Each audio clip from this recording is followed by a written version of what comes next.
नमस्कार and welcome to the new vlog. मी त्यांना तुमचं अगदी मनापासून स्वागत करते आपल्या आजच्या व्लॉगमध्ये. तर आज आहे बुधवार आणि मी आत्ता करते पॅकिंग. कारण आम्ही चाललो 2 दिवस बाहेर, कुठे फिरायला नाही, देवदर्शनालाच. पण त्यासाठी सखीचं माझं असं बरंच सारं सामान आहे ते पॅक करायचं आहे. आणि मी सखीचं कसं कसं काय काय घेते, प्रवासात तिला काय खाऊ घालते याबद्दल पण खूप सारे प्रश्न असतात. तर माझं वाईट तोंड आलं आहे, त्याच्यामुळे त्रास होतो बोलताना. तर ते पण शेअर करते. तिकडे माझा नवरोबा आज उपवास आहे, चतुर्थी आहे. त्याला तो जनरली काही खात नाही उपवासाचं, पण आज काहीतरी लहर आली त्याला, तो फिंगर चिप्स ट्राय करतोय. जमले निखिल? गरजच राहत नाही माझी त्याला. किचन सध्या त्याच्याच ताब्यात आहे बऱ्यापैकी. 50-50 चालू आहे माझं मी त्याचं तो. बट चल रहा है. आता दाखवते मी तुम्हाला काय काय कसं कसं पॅक करते. तर माझ्यासाठी मी या 2 साड्या घेतल्या आहेत. डोंट नो कोणती घालणार आहे, बट पहिल्यांदा मी इतक्या छोट्या बॅगमध्ये काहीतरी पॅक करते. माझं नाही तर असं बियर्ड असायचं माझं मोठं, बट यावेळेस सखीच्या या 2 झाल्या आहेत, तर म्हटलं आपलं तेवढंच ठेवावं. आणि ही सखीची बॅग, एक चमचा, वाटी, डिश बाहेर जाताना मस्ट आहे. तिचं बॉडी लोशन आहे, फेस क्रीम आहे आणि हे सगळ्यात मेन जे कोपऱ्यात पडलं आहे.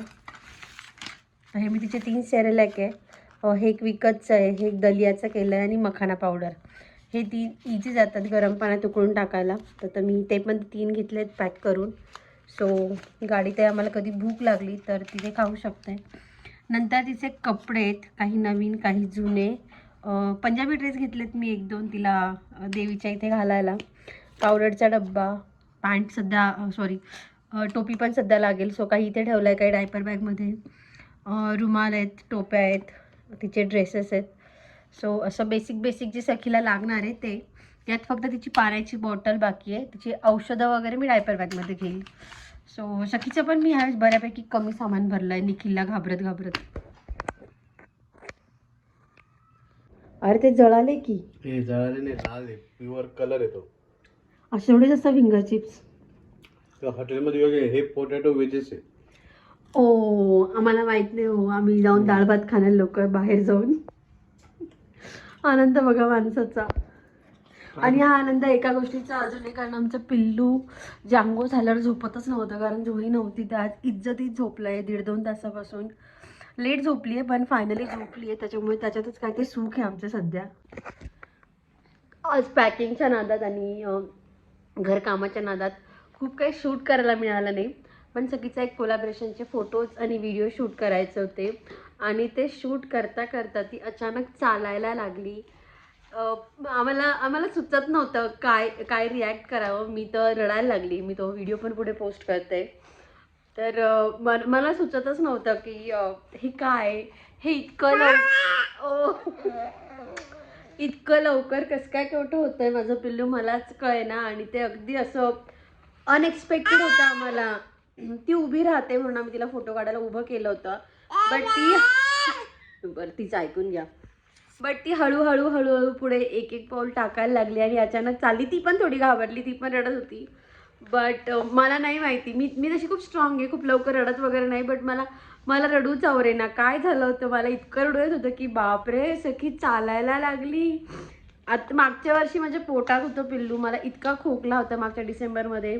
सगळे म्हणायचे डिलेवरीपर्यंत जाणार नाही. मी जवळजवळ 7-8 डॉक्टर केले होते. कोणी म्हणायचं ॲडमिट होऊन जा, कोणी म्हणायचं डिलेवरीनंतर खोकला जाईल तुझा, तर कोणी म्हणायचं, एका डॉक्टरने सांगितलं होतं की डिलेवरी करून घ्या, बाळाला धोका होऊ शकतो वगैरे, खूप गोष्टी सांगितल्या होत्या. तर आता कुठे पोटात होतं, सोबत खोकत होतं, कुठे डिलेवरी झाली, कुठे पुण्याला राहायला आलो आणि हे चालायला लागलं. म्हणजे आनंद आहे ती मोठी होते, बट दुःख पण आहे की ती माझ्यावर जरा कमी अवलंबून राहणार आहे आता. सगळे म्हणतात की खूप म्हणजे आता तुझी खरी धावपळ सुरू होईल तिच्या मागची. बट जे काही असो, ती आज चालली आणि खूप भारी क्षण होता. आणि मुळात मी आणि निखिल सोबत होतो ना, आम्हाला ते बघून खूप भारी वाटलं. मी असते, निखिल नसता, किंवा निखिल असता मी नसते, तरी असं वाटलं असतं की यार आपण हे मिस केलं का. बट ती इतकी गोड आमच्या दोघांसमोर चालली. आम्ही दोघंही खूप इमोशनल झालेलो आणि असा छान क्षण होता. आता ऑलमोस्ट झालेलं आहे. उद्या आम्हाला जायचं आहे कोल्हापूरला. तर संध्याकाळच्या स्वयंपाकला नो आहे, कारण की आम्हाला पहाटे 5ला जायचं आहे. सो निखिलचं म्हणणं आहे की नको आवरा सावर करू. सो आता मी बाहेरच जाऊ जेवायला आणि उद्या सकाळी भेटूयात आपण कोल्हापूरमध्ये. चला चला.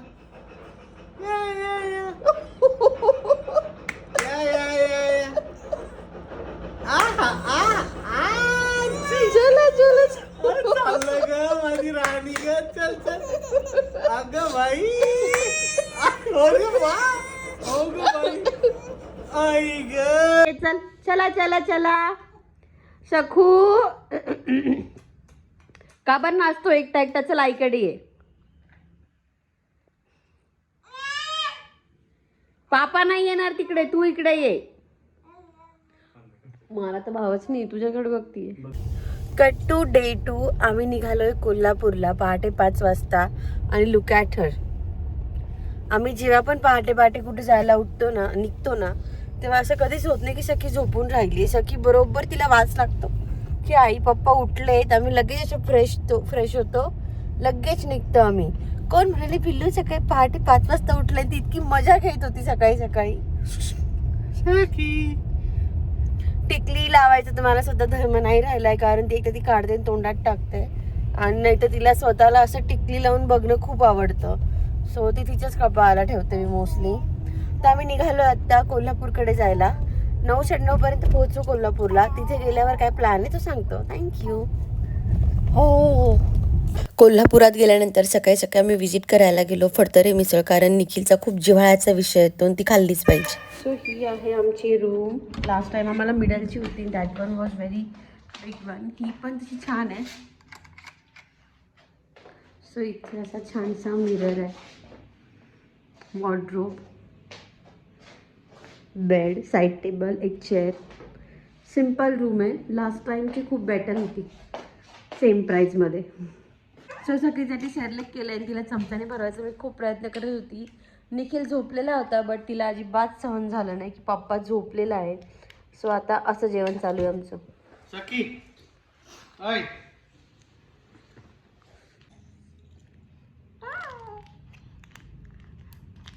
अय जेवून घे ना.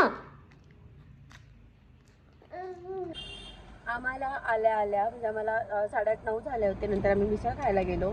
त्याच्यानंतर रूमवर येऊन म्हटलं जरा आराम करू आणि जाऊयात 11:30 वाजता दर्शनाला. बट थँक्स टू दिस पिल्लू आम्हाला 2 वाजलेत, कारण आज सखीला अजिबात झोपायचं नव्हतं. ती इतकी खेळकर झाली होती ना ती इतक्या, आणि ती झोपते जनरली 2-2.5 तास, बट आज काही चान्सच नव्हता तिचा झोपायचा. ती झोपलीच 12:30-1ला झोपली, उठली अर्धा पाऊण तासात आणि आता आम्ही चाललोय दर्शनाला फायनली. मंदिरात आमचं दर्शन फार लवकर झालं आणि जवळजवळ आम्ही अर्धा-पाऊण तास गाभाऱ्यात होतो, म्हणजे देवीच्या अगदी समोर होतो का ते तुम्हाला पुढे कळेलच. आणि मेन म्हणजे सखीचं खूप छान दर्शन झालं, जे आमच्यासाठी खूप मेन होतं. त्यानंतर आम्ही गेलो रंकाळ्याला. त्याच्या याआधी पण मी रंकाळ्याला गेली होती, पण अंधारात, त्यामुळे हा इतका भव्य आहे हे मला माहीत नव्हतं. तिथे सखीने खूप मजा केली.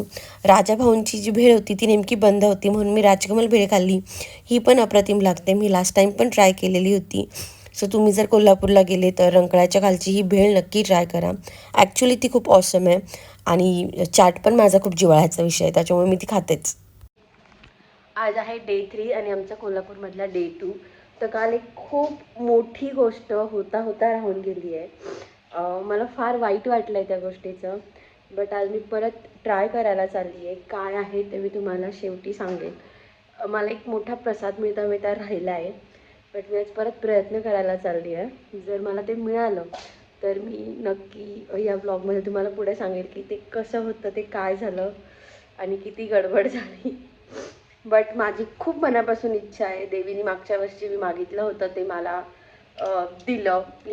दरवेळेस मी याचक असतो, काहीतरी मागतो आणि देतं. म्हणजे माझ्या बाबतीत असं आहे की मला असं वाटतं की मी लाडकी आहे बाप्पांची पण, की मी जे मागते ते मिळतं. मागच्या वेळेस मी जे देवीकडे मागून गेली तिथे ते मिळालं होतं आणि म्हणूनच मी ठरवते की दरवर्षी यायचं इथे. तर यावेळेस पण एक इच्छा घेऊन आली आहे, ती सांगितली. आणि दुसरं काहीतरी खूप मोठं मिळालंही होतं जे हातातून गेलं, बट मी आता परत ट्राय करायला चालली आहे. So stay tune. दुसऱ्या दिवशी आम्ही गेलो ज्योतिबाला. अगदी आमचं 10 मिनिटात दर्शन झालं. गर्दी होती तरी त्यांची मॅनेजमेंट खूप चांगली आहे. सखीने पण तिथे खूप एन्जॉय केला. प्रत्येक मूर्तीसमोर तिने विठ्ठल विठ्ठल केलं आणि तिथला तो जो गुलाल होता त्याच्यात पण तिने खूप मजा केली आहे. त्यानंतर आम्ही गेलो निखिलची कोल्हापुरी घ्यायला, कारण तो फक्त कोल्हापुरी घालतो. निखिल भाऊ लव्ज कोल्हापुरी. तो कोल्हापुरीवरच जगतो. तो आला इथे परत गेला की चप्पल घ्यायला. मला नाही चालता येत, तो ती एकच यूज करतो. कोल्हापूरमधली लास्ट प्लेस होती परक, कारण तांबडा पांढरा रस्सा खाल्ल्याशिवाय निखिल कोल्हापूरमधून निघेल हे पॉसिबलच नव्हतं. तेही त्याला फार आवडतं. मी व्हेज खाणार होती म्हणून मी नैवेद्य थालीला गेली. इथली थाली ओके होती, बट मला भूक एवढी लागली होती की मी ती खाऊन घेतली. तर आज सकाळी आम्ही गेलो होतो ज्योतिबाला आणि आमचं खूप छान दर्शन झालं. अगदी 10 मिनिटमध्ये दर्शन झालं आणि सखीने काहीच वणवण केली नाही. सखी जिथे बाप्पा दिसायचा तिथे टाळ्या वाजवायची, विठ्ठल विठ्ठल करायची. सो आम्हाला जे वाटलं होतं की सखी तग धरते की नाही, 2 दिवस बाहेर आलो आहे, तर सखीने तेवढा काही त्रास दिला नाही आहे. आमची राधा राणी नाही राहिली, ती प्रॉपर नटखट कृष्ण झाली आहे. मस्ती खूप करते ती, बट मंदिरात आम्ही कोल्हापूरला पण गेलो, तिथे पण मंदिरात प्रचंड गर्दी होती लाईनमध्ये, बट तिथे पण तिने एन्जॉय केलं. कारण तिथे त्या आंध्र प्रदेशकडच्या ज्या बायका होत्या ना, त्यांची लँग्वेज मला कळत नव्हती, बट त्या तिला महालक्ष्मी असं म्हणत होत्या. कारण ती खूप गोडही दिसत होती आणि ती कंटिन्यू टाळ्या वाजवत होती. त्यांना पण तिचं खूप कौतुक वाटत होतं. आणि तुम्हाला मी जसं सकाळी सांगितलं की काहीतरी जे नशिबात असेल माझ्या ते घ्यायला चालली आहे मी, बट ते नाही मिळालं. काय ते सांगते तुम्हाला. काल जेव्हा आम्ही मंदिरात गेलो होतो ना, माहीत नाही का, बट दर्शनाच्या लाईनीतून बाहेर पडताना तिथे जे सिक्युरिटी गार्ड होते ना, त्यांना मी विचारलं की या देवीने नेसलेल्या साड्या तुम्ही देतात का कोणाला. तर एक्झॅक्ट त्यांच्या मागेच एक गुरुजी होते, ते आडवे आले आणि ते बोलले की देतो आम्ही. आणि त्यांनी त्यांच्या हातातल्या साड्या दाखवल्या मला. म्हटलं मला ह्या नको आहेत ज्या देवीच्या पायापाशी ठेवतात, जे तुम्ही देवीला घालतात ना, नेसवतात ना, त्याच साड्या द्या म्हटलं मला. मग ते आतून 4-5 घेऊन आले, बट मी ते फोटो चेक केले त्यांच्या ऑफिशियल पेजवर, त्या नव्हत्या. तर त्यांचं असं म्हणणं होतं की ते जे रात्री वगैरे घालतात त्या साड्या होतात, त्या पण देवीला सगळ्या चांगल्या साड्या घालतात. पण त्यांना म्हटलं मला ती द्या जी तुम्ही अलंकार पूजेनंतर घालता किंवा काकड आरतीनंतर घालता. मोस्टली तर मला अलंकार पूजेची साडी हवी आहे तुमची. तर मग आणि ते बोलले की आधीच्या तर नाही आहेत अवेलेबल किंवा 1-2च असतील. मग म्हटलं आज जी देवीने घातली ती तुम्ही द्याल का. मग ते आतमध्ये जे मेन गुरुजी आहे त्यांच्याकडे जाऊन ते बोलून आले. प्राईज वगैरे सांगितली त्यांनी आम्हाला बाहेर येऊन. माझी इच्छा होती त्याच्यामुळे निखिल बोलला की घेऊयात तुझी इच्छा आहे तर. मग आम्ही मेन गुरुजींशी पण बोललो. ते बोलले ठीक आहे तुम्ही संध्याकाळी 8:30ला आम्ही जेव्हा चेंज करतो, दुसरी साडी नेसवतो देवीला, तेव्हा तुम्ही येऊन ही साडी घेऊन जा. आणि मी खूप एक्सायटेड होते. खूप सुंदर साडी होती, मी फोटोही टाकेल. नॉट अबाउट साडी, बट ती पाहता क्षणी मला ती देवी, ती साडी अशी म्हणजे मला हवं होतं, मनापासून हवं होतं ते. तर ते झालं. मग आम्ही हॉटेलवर आलो. ॲक्च्युली काल बऱ्याच ठिकाणी कॅश नव्हती ATMमध्ये, तर निखिलने शोधून सगळी ती कॅश काढून आणली की तुझी इच्छा आहे ना तर आपण घेऊयात म्हणून. आणि आम्ही जेव्हा 8:30ला गेलो तिथे, तेव्हा गुरुजींना फोन केला. तर गुरुजी म्हणाले की आजची साडी ज्यांनी नेसवली होती ना ते ती साडी घेऊन गेलेत. आणि मी काय बोलू शकलो नाही, कारण ज्यांनी नेसवली ती साडी नेऊ शकतात. बरं, पण गुरुजी दुसरी साडी घेऊन आले होते, ती पण छान पैठणी होती, बट ती एक्झॅक्ट पैठणी माझ्याकडे होती. एक्झॅक्ट म्हणजे कलर काठ सगळं. गुरुजींना म्हटलं गुरुजी मला ही नाही न्यायची, तुम्ही अजून काही असेल तर मला दाखवा म्हटलं, कारण मला ती घालायची माझ्या घरच्या वास्तुशांतीला पूजेला.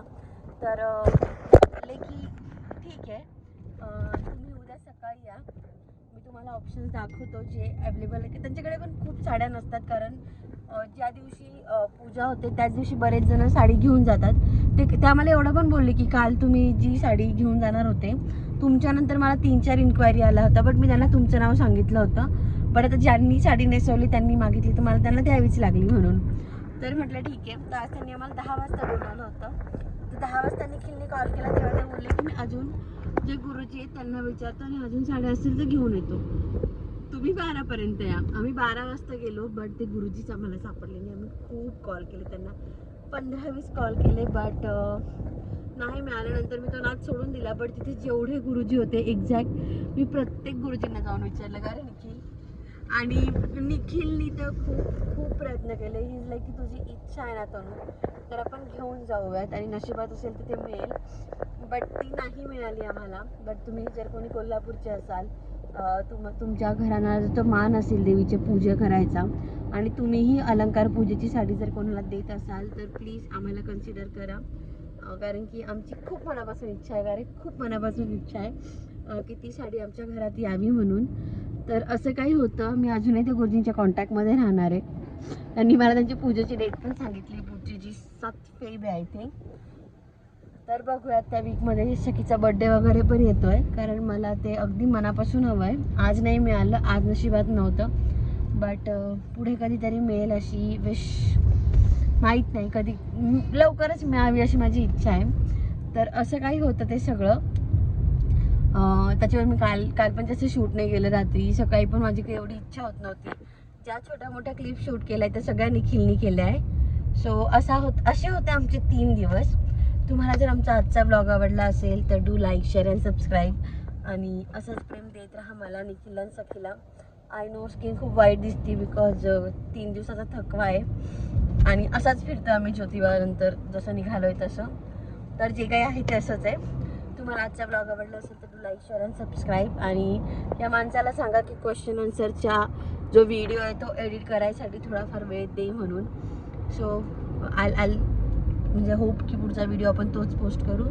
तोपर्यंत असंच प्रेम देत राहा and do like, share and subscribe. Thank you.